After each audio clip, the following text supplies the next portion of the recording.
Okay, so Shabbat Shalom for those that are online and those who are going to be watching later. Um, Welcome this week. I'm holding down the fort by myself. So this week we are doing Vayigash, and it starts in Genesis 20. I'm sorry, not 20, 44, verse 18, and goes through 47, verse 27. And in this portion, this is really the one that goes through the big climatic moment of Yosef revealing himself to his brothers. And there are so many pictures that are portrayed in this parsha, and there are so many double meanings and triple meanings that of course, and there's so much being revealed.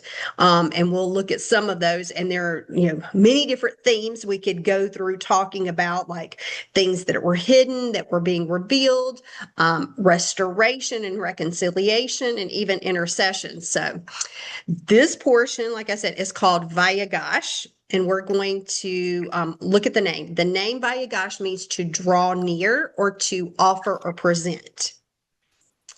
And the root of Vayigash is Nagash. And the very first time we see that is back when Abraham is interceding on behalf of Sodom. That's back in Genesis 18:23. 22 and verse 23. And so that last year I talked a little bit more about how it linked with that word. But so it's linked with intercession.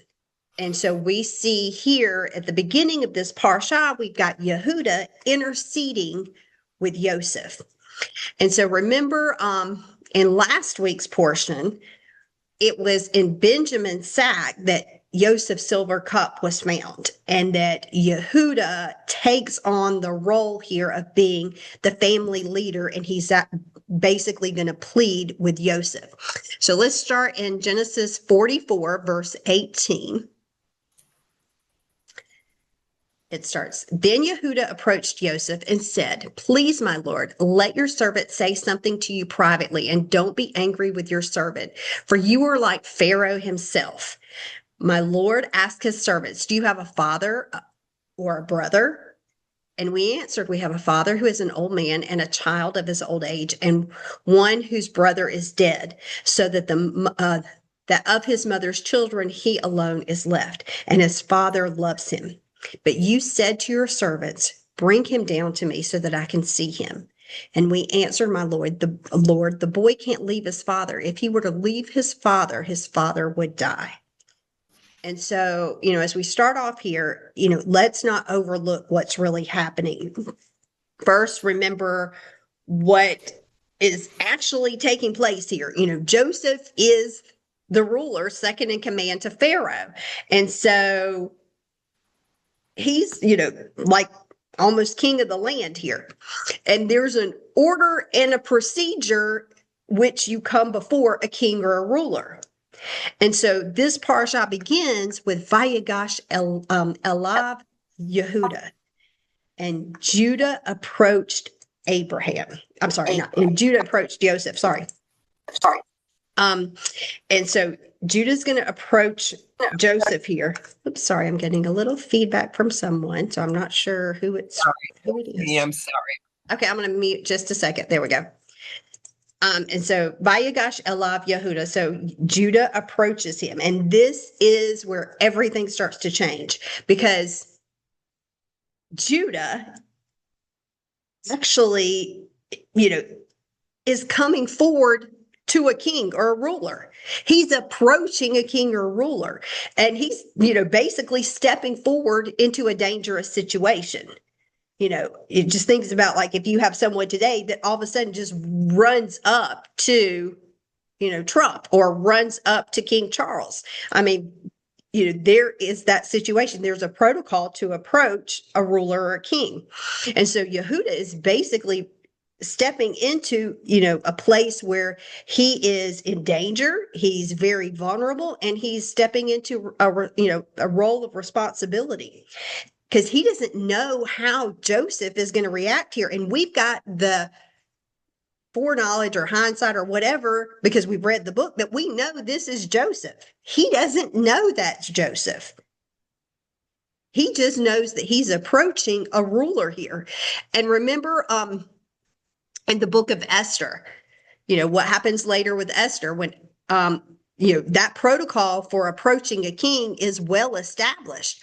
In Esther 4:11, it says, and all the king's officials, as well as the people in the royal provinces, know that if anyone, man or woman, approaches the king in the inner courtyard without being summoned, there is just one law.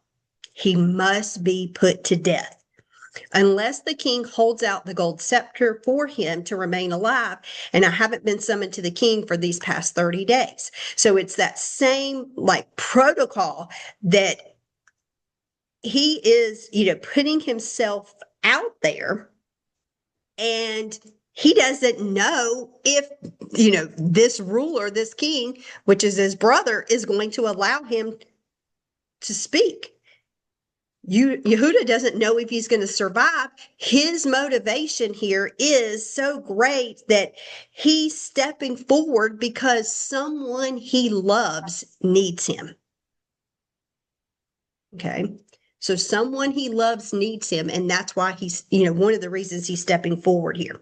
Now, another thing that I saw here too, and wanted to point out this prophetic picture is, look at how Yehuda describes Joseph, because he says, I've got a brother and my father, and this brother has one other brother and he's dead. So Yehuda views Yoseph as dead. And we know that Yoseph is a picture of the Mashiach, Yeshua. And so Yehuda, the Jewish people, see Joseph, Yeshua, as being dead. Okay.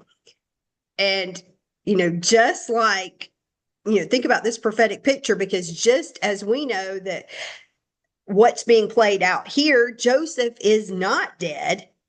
He basically is going to be resurrected in this story in just a little bit. And that is what is happening. Yeshua was resurrected and he is going to return. And it's that same picture that's being played out. Okay. I'm going to skip down to verse 27, 44:27. Then your servant, my father, said to us, you know that my wife bore me two sons. The one went out for me, and I said, surely he has been torn to pieces, and I haven't seen him since. Now, if you take this one away from me too, and something happens to him, you will bring my gray hair down to Sheol with grief. So now if I go to your servant, my father, and the boy isn't with us, seeing how his heart is bound up with the boy's heart, when he sees that the boy isn't with us, he will die. And your servants will bring the gray hair of your servant, our father, down to Sheol with grief. For your servant himself will be guaranteed his safety. I said, if I fail to bring him to you, then I will bear the blame before my father forever. Therefore, I beg you, let your servant stay as a slave to my Lord instead of the boy, and let the boy go up with his brothers. For how can I go up to my father if the boy isn't with me? I couldn't bear to see my father so overwhelmed by anguish. And so here, we've got, it's only with Benjamin that Joseph is going to reveal himself to Israel. And remember, Benjamin means son of the right hand. And we know that Yeshua is right hand. It's the son of the right hand. So only with the son of the right hand will Joseph's face be revealed to Israel. And so it is only with the son of the right hand. It's only with Yeshua that revelation is going to happen to Israel. Now, another thing that I thought about here too, tying in with what Yehuda is doing, he's drawing near. He's humbling himself before this ruler. He's basically, in a way, turned from his wicked ways. And I know in James chapter 5 and verse 16, James 5:16. I want to read this out of the OJB version, because it words it a little differently.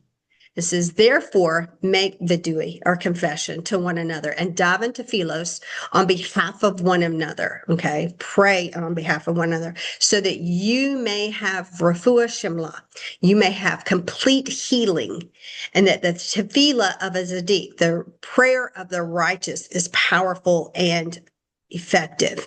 So, a righteous man is one that's going to turn from his ways, and his prayers are going to be powerful and effective. And we basically see that happening here, that what has happened in Yehuda's life, he's changed. And why all of a sudden did he change? Because, when they were there before and he put Shimon in prison, Yehuda didn't step up. He didn't say anything. He didn't, really have that repentant heart there. And so something had changed. And remember what's really transpired from the time that Yoseph had been in Egypt, everything that Yehuda's been through during that time.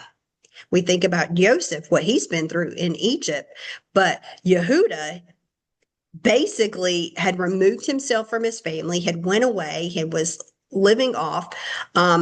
He had the sons, and remember, he had raised his sons and he lost two of his sons. We have the story of, Tamar, which, he was supposed to give his third son to Tamar and he didn't, and she shamed him. And so basically he's lost two of his sons. He's been shamed. And now he realizes what it is to mourn the loss of a son. He's able to put himself in his father's shoes and finally be able to see and appreciate the bigger picture and understand that if anything happened to this last beloved son of Yaakov, Benjamin, that Yaakov's devastation would actually be complete. That he's just like, he couldn't handle it. And notice in verse 30, it says that Yehuda's life is bound up with Benjamin. So the life of Benjamin and the life of the father are bound together. Okay. In other words, what's happening? The son of the right hand is bound up with the father. And that's what it says in John. In John chapter 10 and verse 30, it says, the Father and I are one. So Yeshua and the Father are one. And it's that same picture that's been played out here with Benjamin, that he and the Father's life are bound together. And so when we look at this, there are so many layers and parallels that, we can see Yeshua in the life of Yoseph. We can see him in the life of Benjamin here. We can see him also tied to Jacob, but there is so many different levels.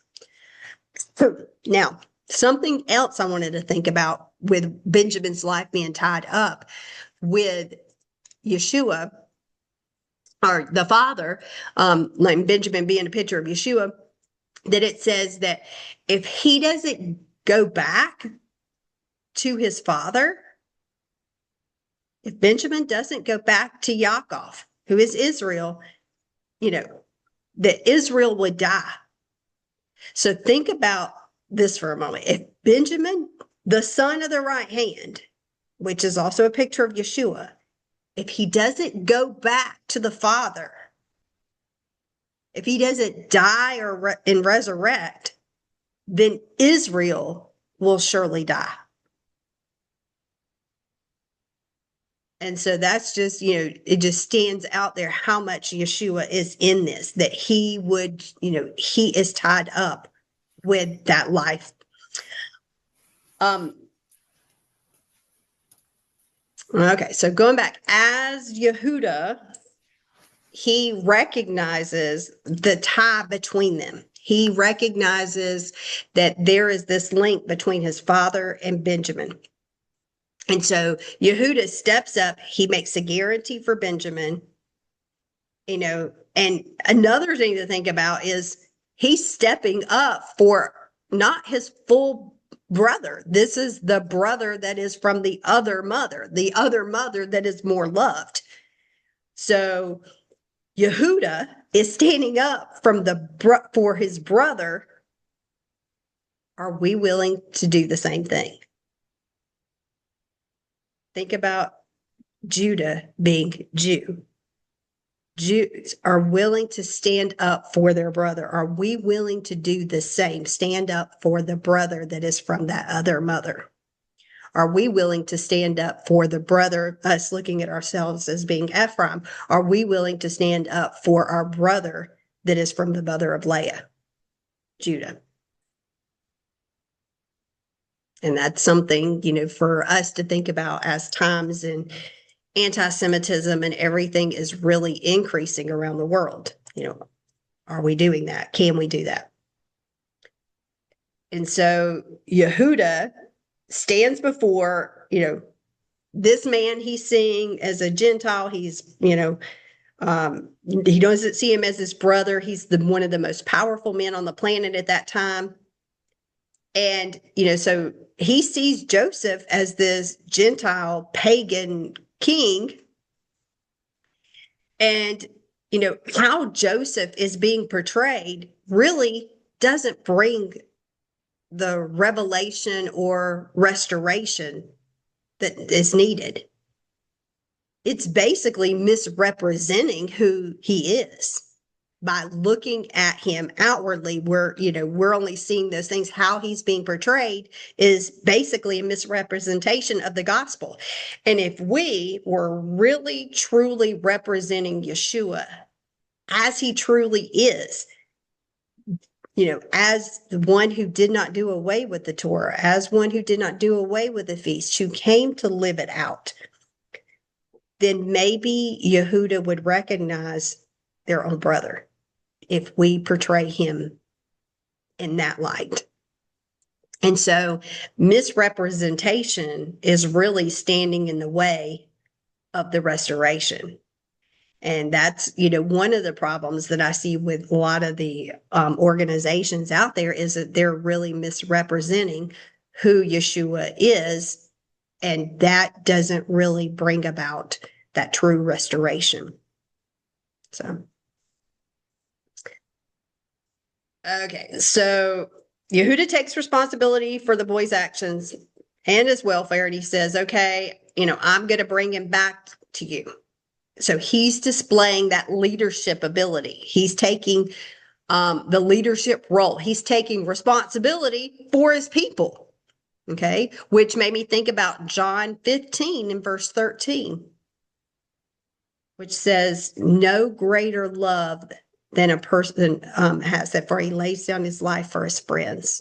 So there's no greater love that you can have for a person than to lay down your life for your friends. And that's what Yehuda is stepping up and doing. And he doesn't do it for his own sake. He's not thinking about himself. I don't think there. I think he thinks about his father and the love of his father, that it's out of the love of his father that he's willing to sacrifice himself for his brother. And I think that's what Yeshua did, that Yeshua, out of love for the Father, says, I'm willing to sacrifice myself for my brother. And so, like I said, that Yehuda is a picture of the house of Yehuda, and he's standing before the Father as a guarantee until all of Israel, all of them are going to return. And it's that love of the Father that causes them to repent. Okay. Another thing I thought about too is that Benjamin has to descend for the revelation to take place.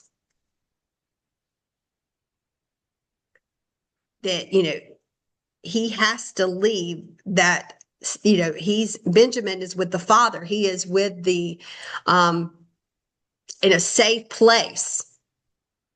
And then he has to descend and leave in order for that revelation to take place, which is what Yeshua did. Yeshua was in the heavens with the Father, and he had to descend and come to this earth, this Egypt, for that revelation to take place. So,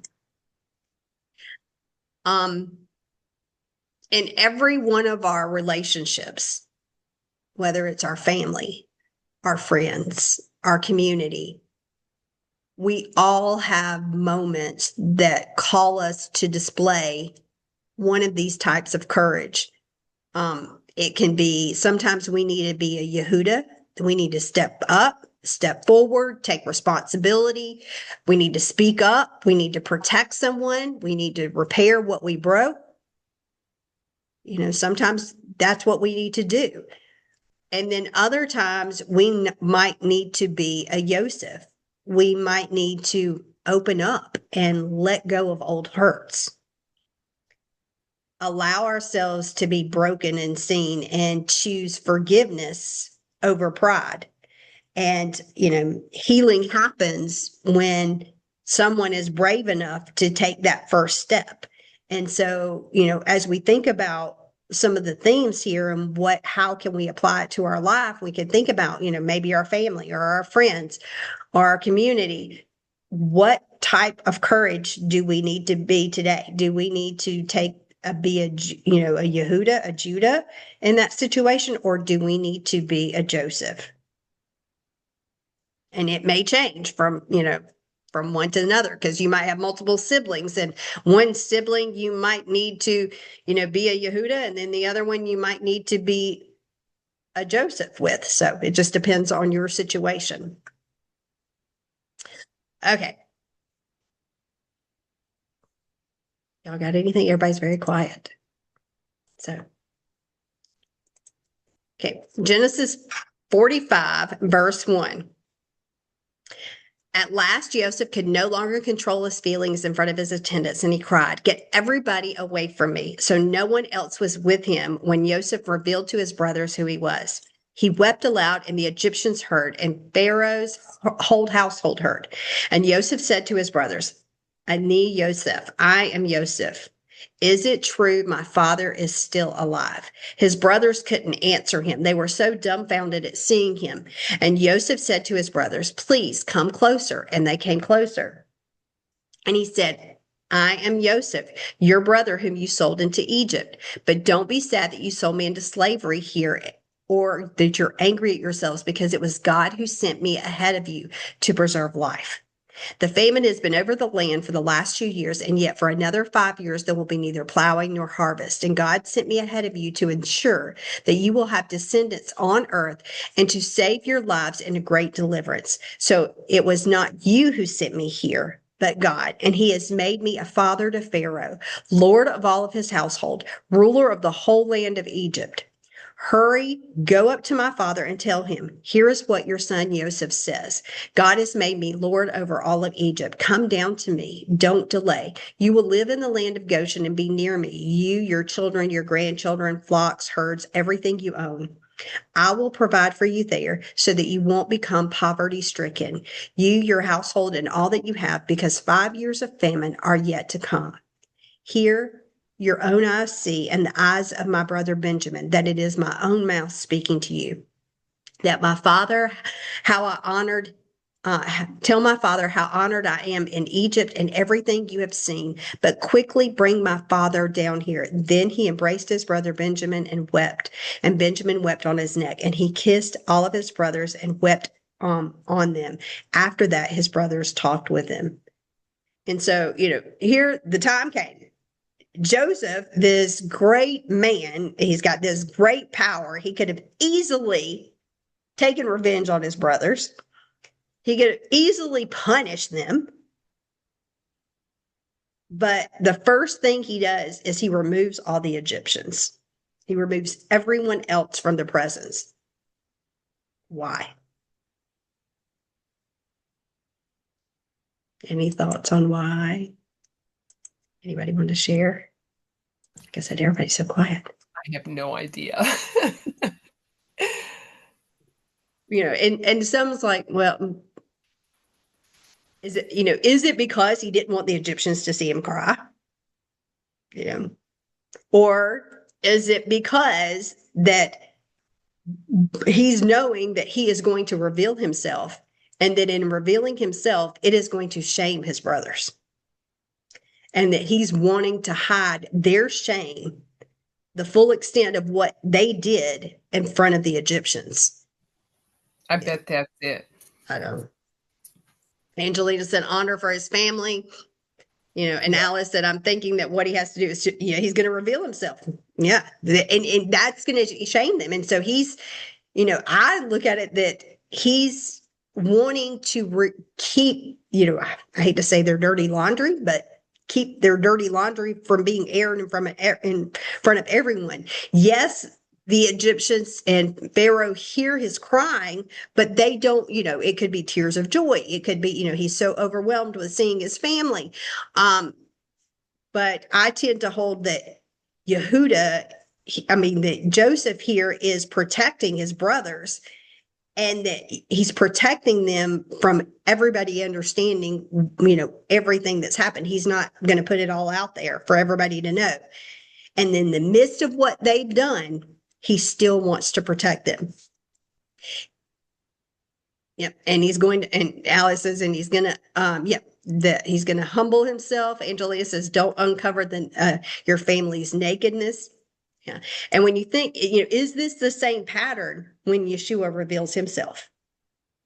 Is the revelation of Yeshua to his brothers going to happen without the rest of the world witnessing?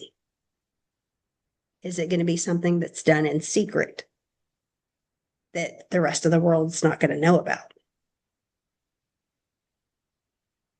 Angelina says the goal is reconciliation, not shame. Yep. And so that's something that, really had me to thinking like, okay, how's it going to play out? We're talking about him, that every eye will see him, but is it going to be that he's going to reveal himself to his brothers in secret? Then the whole revelation to the world happens? I don't know. That's something just to think about. And two, the brothers, when this happens, they're standing there hearing him talk in Hebrew with their own mouth, not through an interpreter. And, when Joseph reveals himself and they're thinking, oh my gosh, this is Joseph, they're probably expecting retribution or even punishment. But look at what verse 7 says. In 45 verse 7 says, God sent me ahead of you to ensure that you will have descendants on this earth and to save your lives in a great deliverance. So it was not you who sent me here, but God. And he has made me a father to Pharaoh, Lord of all of his household, and ruler over the whole land of Egypt. So notice what Joseph is saying. He says that it's Elohim, it's God that sent him to Egypt and not them. So he's not saying that it's the brothers' fault. He's saying it's not their fault, but it was Yah's plan. So just a thought. Jews are blamed for the rejection of Yeshua. But if this is the same picture that's going to play out, look at what Yosef says. It wasn't your fault. It was part of God's plan. Would it be like this?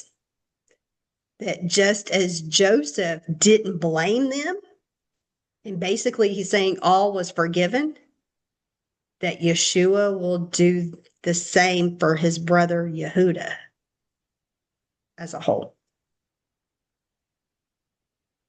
So, Can I add something? And sure. yeah, I Go ahead. totally agree with that. I watched Rico Cortez's one of his videos from his website last night, and he was going over the patron. What is the And other word? the patron-client relationship, or the No, sister and it's vassal. the patron. Sorry, it's really good. um, Patron. guarantor, what is it? Oh, broker. Patron Yeah. and broker, which can be like a mediator or a priest, like all the same thing, and the client. And in this, and there can be multiple patrons, and we know that Yahweh is the ultimate patron. So he is giving us grace and favor and gifts. And then the broker, which Joseph and Yeshua are a type of, are to bring restoration. Like they're the middle person to, he was talking about like the circle of grace. And it's always to like point up to that patron, to give credit and honor and worship, and always like to make sure that yeah, that circle of grace continues. Right. And so, like, even with Joseph, like forgiving his brothers and all that, it's to continue that circle of grace because he was in that position. I don't know. That was the first time I heard it explained to me like that. And I'm like, that is really cool. And That yeah, just added a whole and nother you level. also have like tying in that too, because you sometimes it's patron broker or a patron client, both are relationships. So that's going to use that terminology, and the Suzer and vassal. So all of that comes to play, but it's basically, it depends on the person's position as to what role they're playing in that. So, but yeah, that's really And I love that's how he really good. tied it into like, if we're his disciples, we're kind of Mhm. taking that on too. And we should be like the mediator We're the between mediators. Yes. Yahweh and others, and trying to just always continue that circle of grace and help the people understand like our role and our function, which is Right. gratitude, loyalty, obedience, praise, and to point it back up to the And Father. it's always pointing back to him. Yep. It's always pointing back to the Father. Yep. It's kind of That's cool. good. And that's, to think about, with that, that's something that's stuck with me, is that going to happen to where Yeshua is going to do the same and just say, okay, you didn't, you thought you did this and the whole world is blaming you for killing me, but nobody took my life. I laid down my own life, and it was Yah's plan. And so it's not your fault. And to see like that in the context of that whole thing, like it's pointing to that ultimate patron being sovereign, like the author and finisher of everything, and truly seeing that and proclaiming that. Like, so that ties into Joseph being like, God sent me here. Yeah. And that's, when you think about it, that's, you can't blame the Jews for it because it was part of the plan. It was all part of the plan. So, verse 7, in that verse 45:7, it actually reads, God sent me before you to place for you a sharit, a remnant in the land. So Yah always preserves a remnant. In Romans 11:5 says, in the same way, in this present age, there is a remnant that was chosen by grace. And even going back to Isaiah chapter 10 and verse 20, says that on that day, the remnant of Israel, those of the house of Yaakov who have escaped, will no longer rely on a man who struck them down, but will truly rely on Yah, the Holy One of Israel. A remnant will return, the remnant of Yaakov, to the mighty God. And so Yah always has a remnant that he's preserving. And that is what Joseph did. Joseph was preserving the remnant in the land. And two, Joseph's failure to exact, punishment or revenge is an example or a lesson for us that forgiveness is always open and available to us if we truly have a repentant heart. And I noticed something here. I'm going to go back to Genesis 43 a minute, because there was something that sort of stuck out here in Genesis 43 and verse 14. Here we have Yaakov, he's telling the boys to go back down. But notice what he says in verse 14. He says, may El Shaddai give you favor in the man's sight so that he will release to you your other brother as well as Benjamin. As for me, if I must lose my children, I lose them, I will. And what stuck out to me too is when you look at this, he says that you want to get favor, grace here from the man. Why didn't Yaakov pray for grace from Pharaoh? Because Pharaoh was the ruler. But he's not saying Pharaoh here. He's saying the man, like talking about Joseph. Is Yaakov really speaking prophetically? Because it was really the man, Yoseph, that they needed grace from, that they needed that grace. That it wasn't Pharaoh, it was Yosef.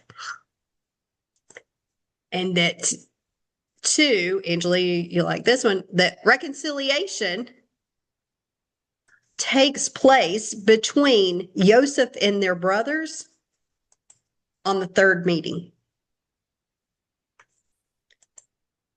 In other words, it occurred on the third day. Okay. So remember in Hosea chapter 6, verse 1 and 2, says, come, let us return to Yah, for he is torn and he will heal us. He is struck and he will bind our wounds. After 2 days, he will revive us. And on the third day, he will raise us up and we will live in his presence. And it was on the third day that this reconciliation with Yosef and his brothers, this third meeting, that occurred. So, and another thing, okay, when Joseph reveals himself to his brothers, in 45 verse 3, he says, I'm Joseph. Is it true that my father is still alive? Well, wait a minute. And in the Hebrew, it says, Ani Yosef, ha'od avi hai. Okay, well, why does Joseph ask if his brother is still alive? Didn't the brothers continually tell him about their father? So didn't he know that his father was still alive? And didn't they just, tell them about, their father? And it says, ha'od avi hai. Avi, it doesn't say Avinu. It says Avi, my father. He doesn't say, he says, is my father still alive? Not our father. So that was something that was interesting. I don't know why, but but I thought that just was a grammatical thing that stuck out. Okay. 45 verse 9. Hurry up and go to my father and tell him, here's what your son Yosef says. God has made me Lord of all of Egypt. Come down to me. Don't delay. You will live in the land of Goshen and be near me, you, your children, your grandchildren, your flocks, your herds, everything you own. I will provide for you there so you won't become poverty stricken, you, your household, and all that you have, because 5 years of famine are yet to come. So Yosef has prepared a place for them. He says that they will live in Goshen. Well, Goshen has the same letters as Nagash, the root of drawing near. So Goshen is a drawing near too. And so Yosef is basically putting them in a place of protection, a place where they could draw near. And Goshen, is in that Nile Delta area, and it bordered the city of On. And On is where Potiphar, the priest, which was Joseph's father-in-law, lived. And it was the center of sun worship. And, I think it's vital for us to understand that in this world, we are in close proximity on a daily basis with the real influences of the sun worship. And that just as Joseph placed his family right there in Goshen, they were right beside those. They had to live in the midst of that continuous sun worship there, and that they must guard themselves against the influence and the confusion of those things. Alice said, "Oh my, why?" The "my" makes it very personal and exclusive for this moment in time. That's a good point. Yeah, and it's not our. He's just, yeah, he's making it personal to him that that's his father too. Thank you, Lisa, because Yeah. that's why we need to guard ourselves against these forces that are not right. Whether sun worship, whatever you want to call it, we need to worship the true God. Yeah. And how do we, we do this by, not neglecting to gather together and to make sure that we are guarding and keeping his Shabbats and his commands. So, Yes. Okay, before sending his brothers home to Yaakov, Yoseph gives them provisions for the journey. In verse 21, the sons of Israel act accordingly, and Joseph gave them wagons as Pharaoh had ordered, and he gave them provisions for their journey. To each of them he gave a new set of clothes, but to Benjamin he gave 7.5 pounds of silver and 5 sets of new clothes. Likewise, to his father he sent 10 donkeys loaded with the finest goods of Egypt that Egypt produced, as well as 10 female donkeys loaded with grain, bread, and food for his father to eat on their return. Thus he sent his brothers on their way, and then he left, and he said to them, "Don't quarrel among themselves while you are traveling." So he gave them all new clothing, which new clothing signifies a change in status. And to Benjamin, he gave those 300 pieces of silver.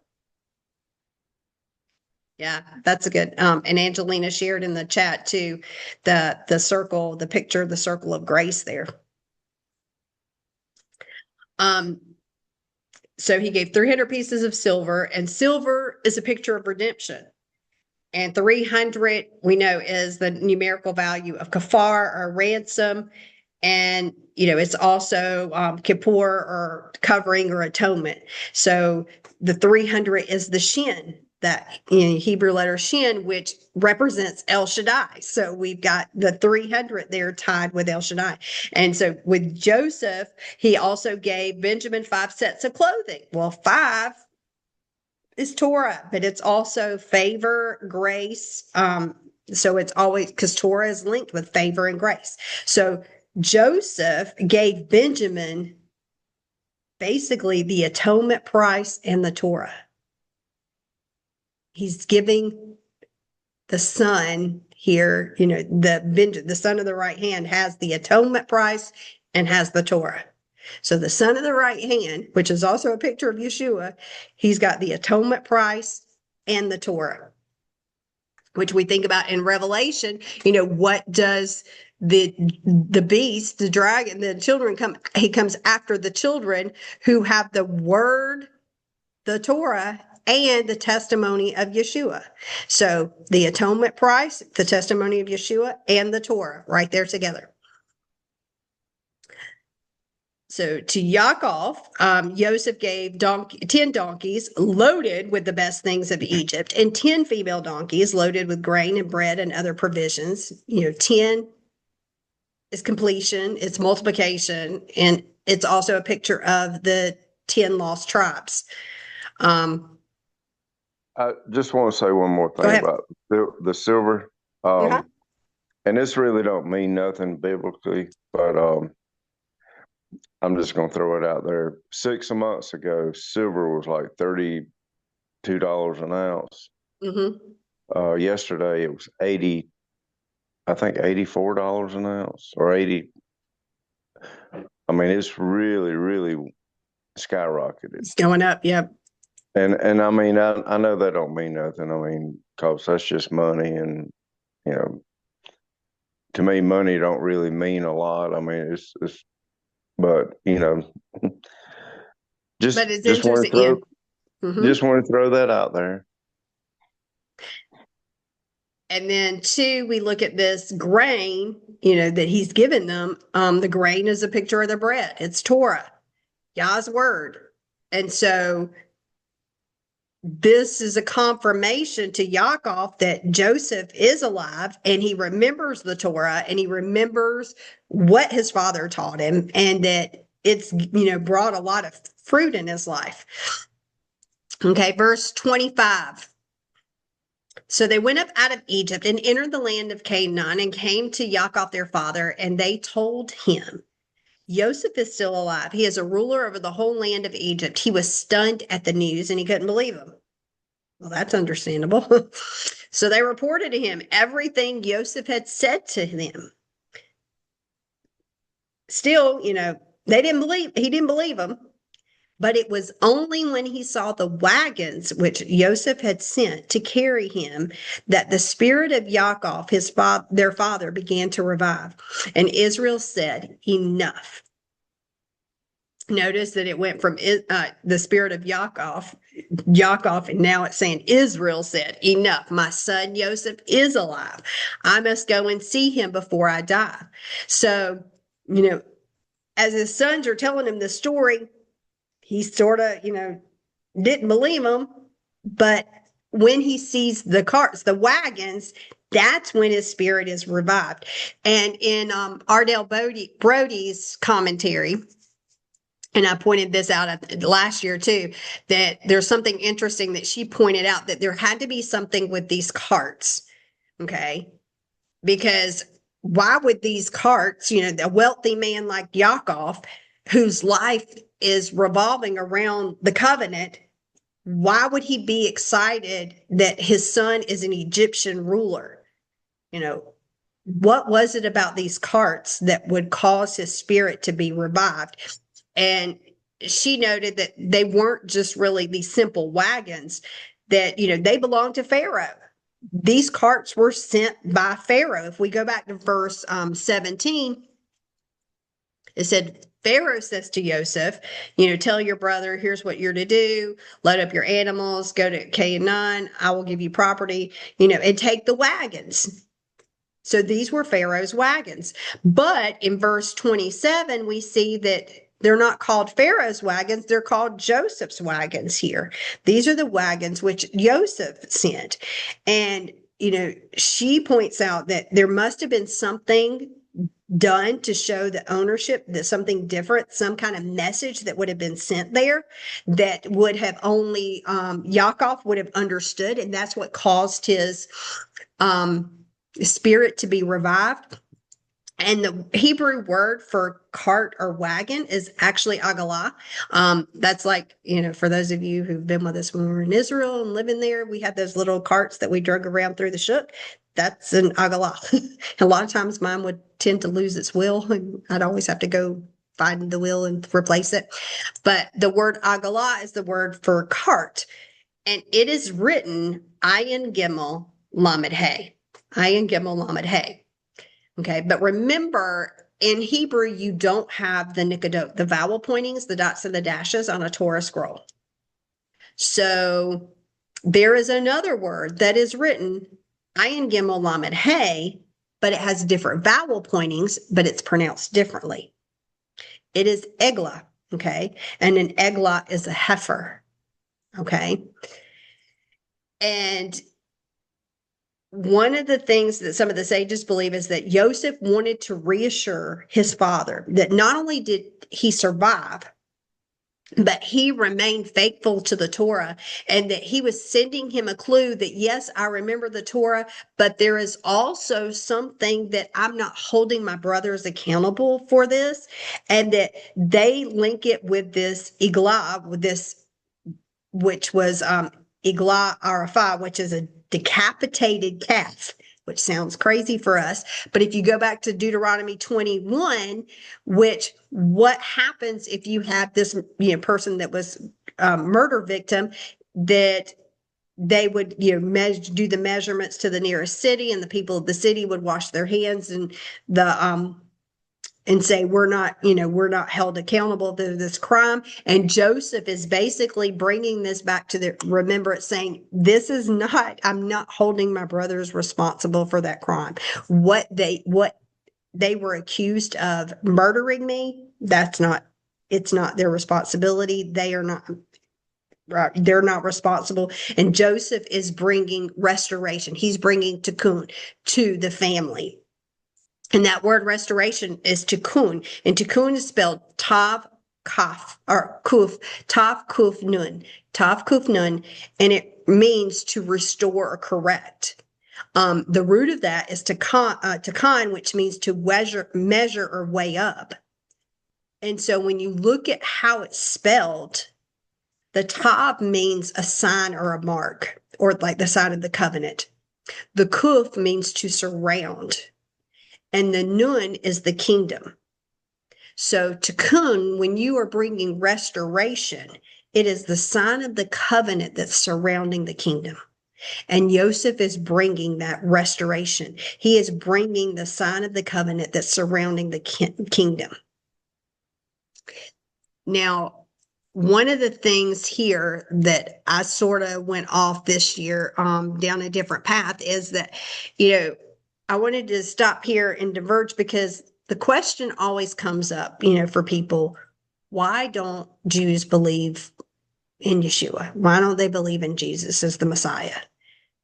Can't they read Isaiah 53? Don't they see all of this stuff? Some of it, I believe, is Yah's plan. Some of it, I believe, is the misrepresentation of Yeshua. And another thing I think is part of our lack of understanding what they're really asking. And are we really asking the follow-up questions about the Mashiach, correctly? Are we really understanding what they're asking? Because for when we're confronted by Jews that Yeshua did, one of the things they'll bring up is, he didn't restore the kingdom. They're referring to Yeshua as being the Mashiach ben David. And so we need to understand Judaism's view of Mashiach first. And so I wanted to go to some Orthodox sources here. And a lot of times this is something you don't see a lot of anti-missionaries, these like Tovia Singer or people like that they're not really going to say too much about. But it's there. So I wanted to share some of this so that you can actually see it for yourself. And for those that are watching the video later, I will put the links in the description box too, so that you can go back and you can look at these for yourself too. So the first one, let me go to, I want to share my screen. Okay. Okay, so this is actually, can you guys see it? Can you give me a thumbs up or? Yeah, okay. Thank you. I can hear. So this is actually Safari. This is, you can go on and look at the Talmud, the Mishnah, the Gemara. You can look at all the stuff here, but I'll put the link. But it's in Sukkah 52a in the Talmud. And here is, of course, there's a lot of arguing back and forth, but I wanted to point out something right here. Notice what it says here. One said that this eulogy is for Messiah ben Yosef, who was killed. Okay. And that his coming would be prior to the redemption with the coming of the Messiah ben David. This is in the Talmud, that they believe that the Messiah ben Yosef would die and that he would come before Messiah ben David. Okay. So that's one. Let me go to another. Let's see. There's something else I wanted to share here. See if I can find this one because I think I linked it. And I didn't want to read all of it, but I wanted to read part of this. Yes. Okay. Let me make sure I share this one. Okay, so this is also another article. And this is part of Judaism, and this is part of, actually, this in multiple places, but this is one from Chabad's website that I got. But it goes through, actually, Joseph alluded to two separate missions, which he had been entrusted in order to establish the kingdom of Judah. The first, a minor mission, was to establish a base for the kingdom of Judah in this world. Exodus from Egypt, where the more important mission was that he would prepare the ground for the messianic kingdom of David. So his role as the Mashiach ben Yosef is to prepare the ground for the Exodus and the messianic kingdom of David. Okay. He explained that the Mashiach ben Yosef would be slain as a martyr on behalf of the people of Israel. And that following his death, the enduring king of David, Messiah, the Mashiach, would arise. And that would occur. Joseph's blood would be avenged. Okay, this is from Chabad's website. So what I'm saying here is that we don't know what's there, and we don't know, some of the things that when they're talking about, they don't know how to respond to it. So they're not going to address it. They're not going to let you know that we believe that the Mashiach ben Yosef is going to be killed. Okay. And that is something, when they're saying something, now we know, well, wait a second. When you're saying that Yeshua didn't come to restore the kingdom, that's because he wasn't coming in the role of the Mashiach ben David yet. He was coming in the role of the Mashiach ben Yosef. When he comes back, it will be in that role of the Mashiach ben David. Another thing, and this is also from Chabad, I'll read through this one because I skipped around on the page, but I'll put the link in there. It says, Jewish tradition speaks of two redeemers, each one called Mashiach.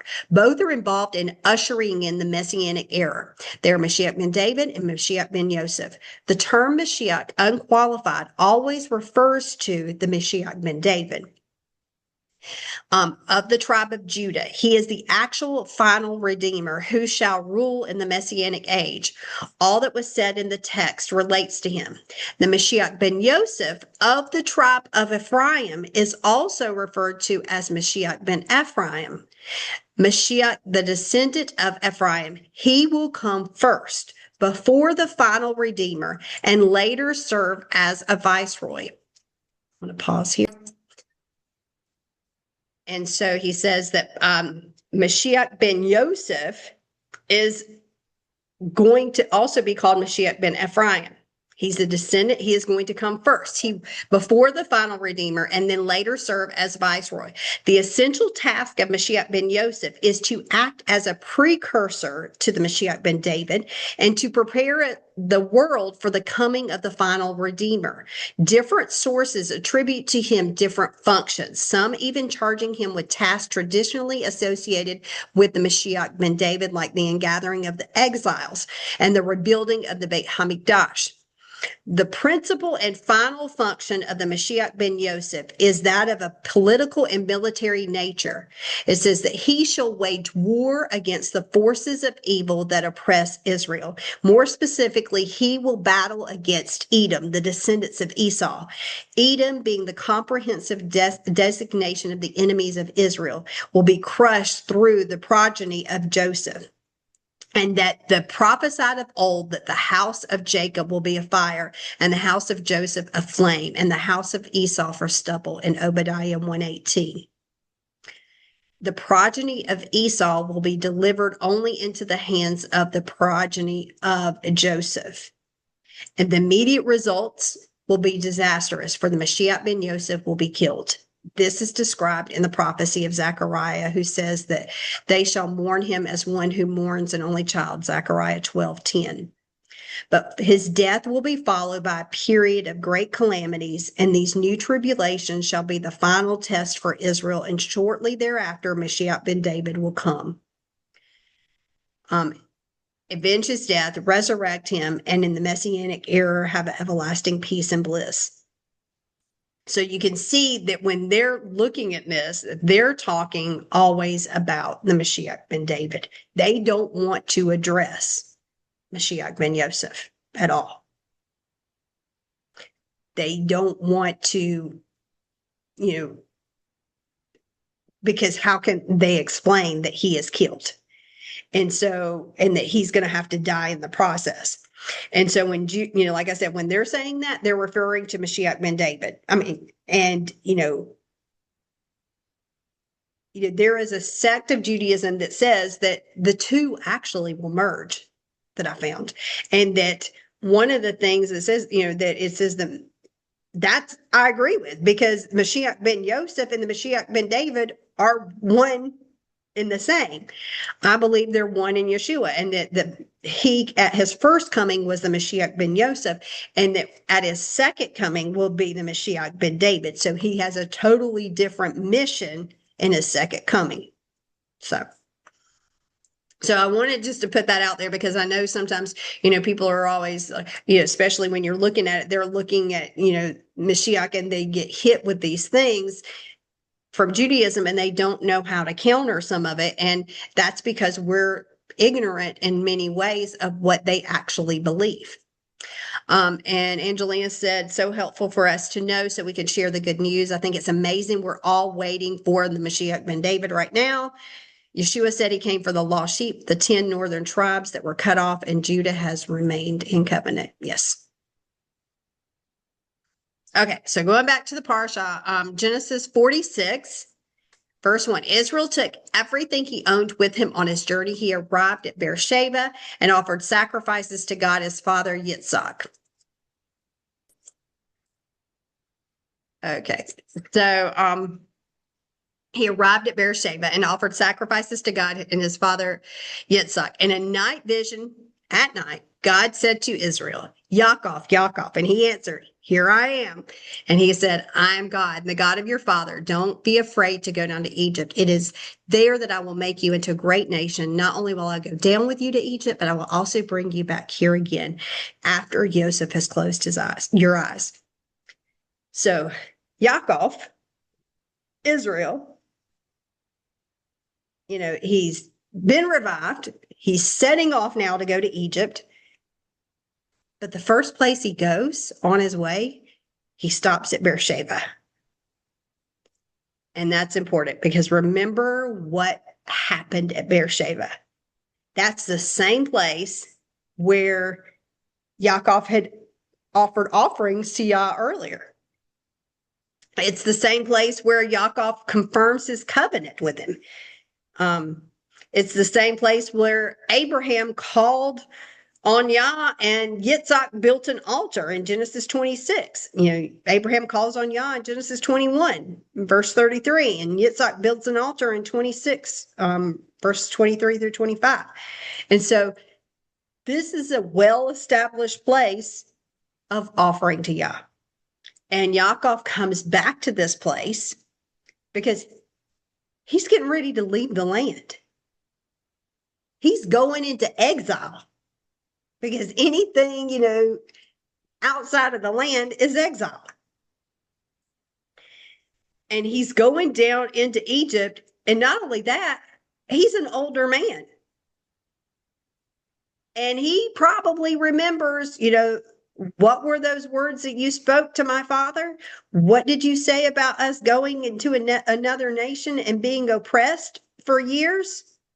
And so, wait a minute. He's probably realizing this is basically my last altar call in the land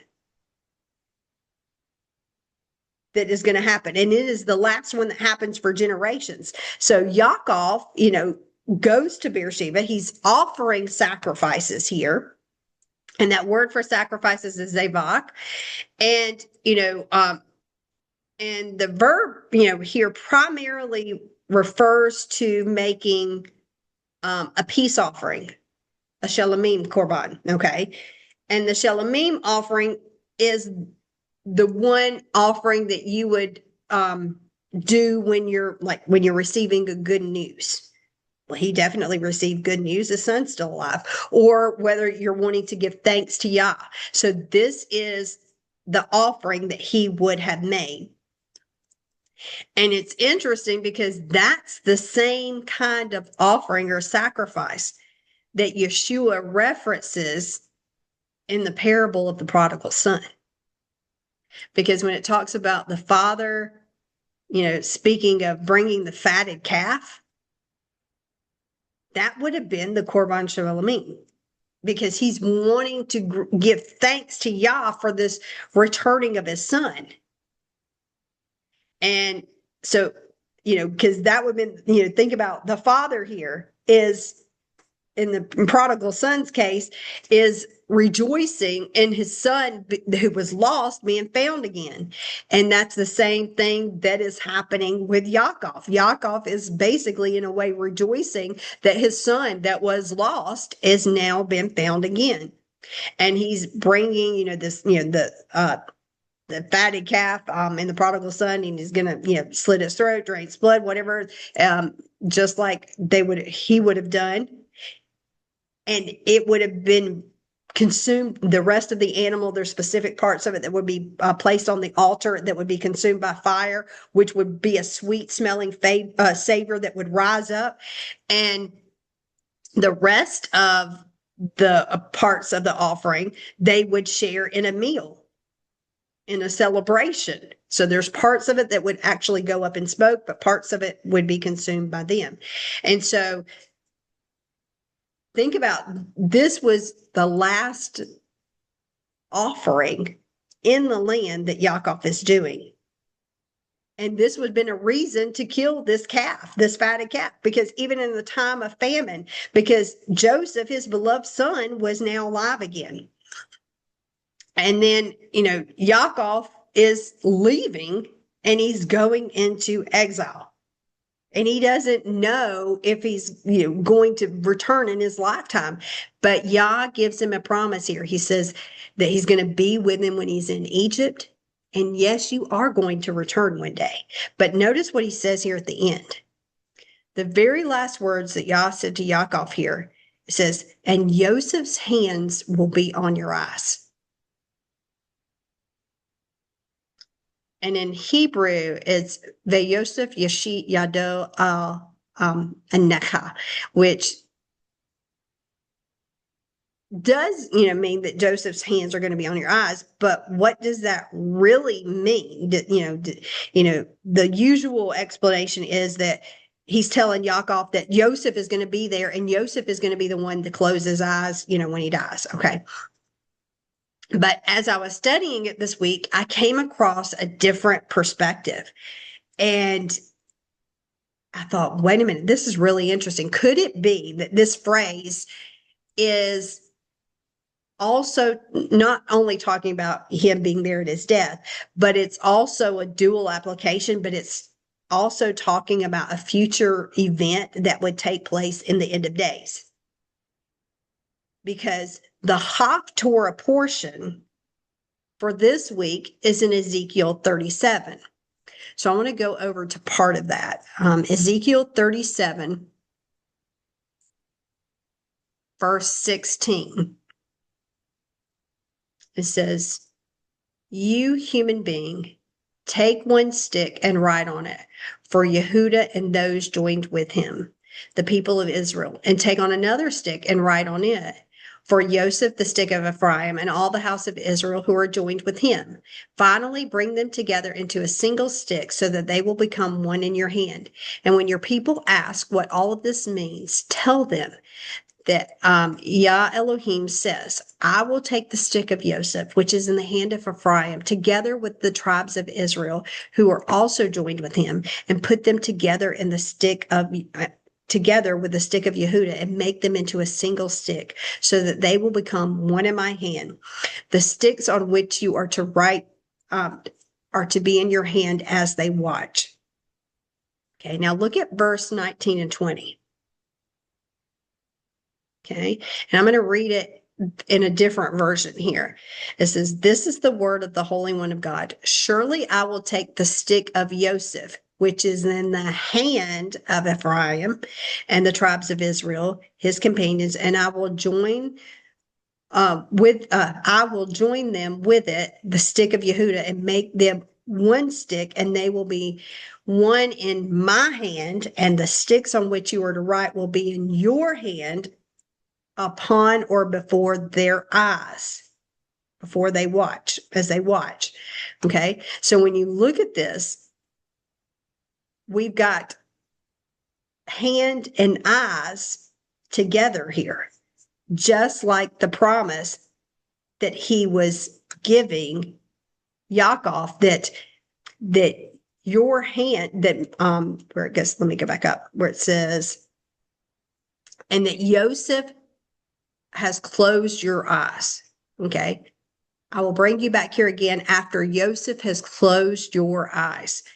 Could it be that this is also referring to a future time, that not only was, Joseph going to be there, but also that there is a time in the future where Joseph and his hand and the eyes are going to be there together, that they're going to see that Joseph is restoring that before his eyes, that he's making him one together, that they're going to be one Yaakov, one stick. It's not going to be no longer two tribes. It is going to be one.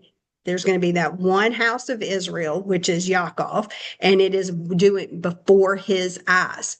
So I don't know. I thought that was interesting, different perspective on it, linking into the future, which I hadn't really seen there. So, okay. Genesis 47, verse 1. Joseph went in and told Pharaoh, my father and brothers have come from the land of Canaan with their flocks, their livestock, and their possessions. Right now they are in the land of Goshen. And he took 5 of his brothers and presented them to Pharaoh. So I guess the last point I really wanted to point out was that Joseph goes to Pharaoh. He lets his, let him know that his family's arrived. And he takes 5 of his brothers with him. Well, we don't really know which 5 they are, but think about the tie-in. 5. Well, we think about Torah, but we also think about, wait a minute, 5 wise virgins. Joseph brings the 5 to Pharaoh. Yosef, brings the 5 wise virgins, or the 5 brothers, to the father. And we, like I said, we don't know which 5 he took. All we know is that he took 5. But it's probably the ones that did exactly what Yosef had told them to do when, Pharaoh had asked, he told him, when Pharaoh says, what's your occupation, you tell them this. And I think it's probably maybe the 5 that spoke up and did that. And I think too, that's what we see. The picture is that Yeshua is presenting to the Father those 5 wise virgins who are doing what? Who are doing his commands, who are doing his word. Whatever he said to do, they do it. And that just like Joseph presented the 5 to Pharaoh, Yeshua presents the 5 to the Father. So that's all I have for today. Like I said, anything that you guys want to share, talk about, bring in that I didn't talk about, whatever. I'm muted if you want to say something. Mm-mm. Yes, Ken? No. I was just telling Sandra I'm muted if she wanted to say something. The big talker. I enjoyed the lesson, and I'm gonna re-listen to this tomorrow while I'm driving, because I usually do. And yeah, I will too. But it was like good. Thank you. Yeah, like I said, I just, last year I did a little different, but this year, try to see something new, see something different in there. And I will put the links in the video if you want to go back and look at all of the links from the Orthodox sites too. So, but great. You had me just by myself today. So that was a little different and not anybody here, so. It's still good study. We Okay. enjoyed it. Okay. And, This was great. Thank you for showing up for us. That was Yes. very nice. Well, Appreciate I it. will get Eddie's tallit and I will do the blessing. Just a second. Let me grab the tallit.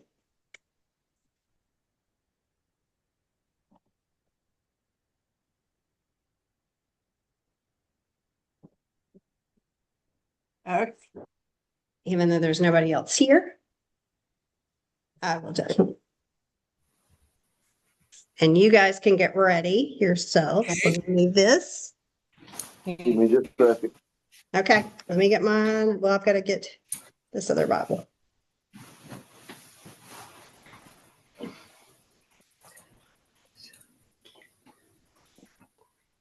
We ready. Okay, just a second.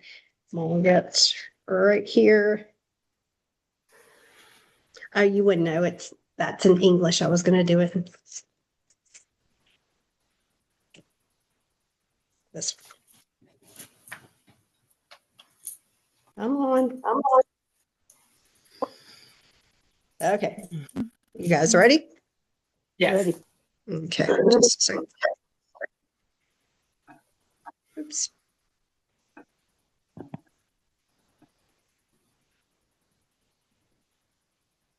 Yivirekha Adonai v'yishmerecha.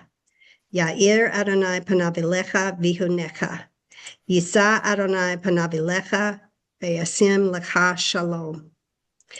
May Adonai bless you and keep you.